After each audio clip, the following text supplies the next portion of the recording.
मुखोपदेशक अध्याय 12। अपनी जवानी के दिनों में अपने सृजनहार को स्मरण रख कि अब तक विपत्ति के दिन और वे वर्ष नहीं आए जिनमें तू कहेगा कि मेरा मन इनमें नहीं लगता।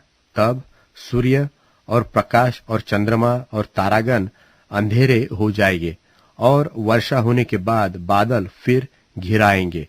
उस समय घर के पहरुए कांपेंगे और बलवंत झुकेंगे और पिसनहारियां थोड़ी ही रहने के कारण काम छोड़ देगी और झरोखों में से देखने वालियां अंधी हो जाएगी और सड़क की ओर के किवाड़ बंद होंगे और चक्की पीसने का शब्द धीमा होगा और तड़के चिड़िया बोलते ही नींद खुलेगी और सब गाने वालियों का शब्द धीमा हो जाएगा।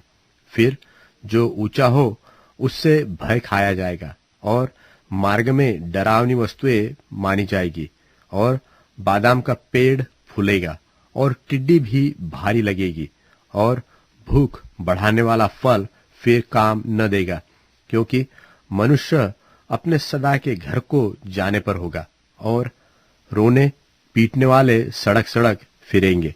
उस समय चांदी का तार दो टुकड़े हो जाएगा और सोने का कटोरा टूटेगा और सोते के पास घड़ा फूटेगा और कुंड के पास रहट टूट जाएगा। तब मिट्टी जो कि तो मिट्टी में मिल जाएगी और आत्मा परमेश्वर के पास जिसने उसे दिया लौट जाएगी। उपदेशक कहता है कि सब व्यर्थ ही व्यर्थ, सब कुछ व्यर्थ है।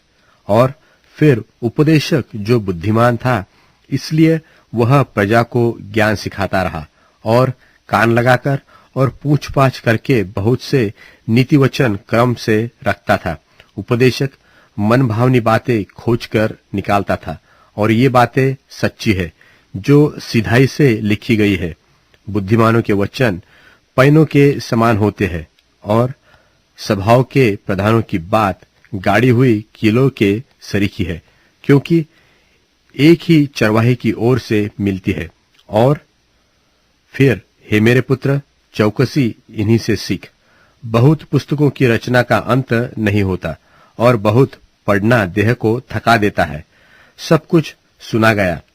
अंत की बात यह है कि परमेश्वर का भय मान और उसकी आज्ञाओं का पालन कर, क्योंकि सब मनुष्य का काम यही है और परमेश्वर सब कामों का और सब गुप्त बातों का, चाहे वे भली हो चाहे बुरी, न्याय करेगा। हो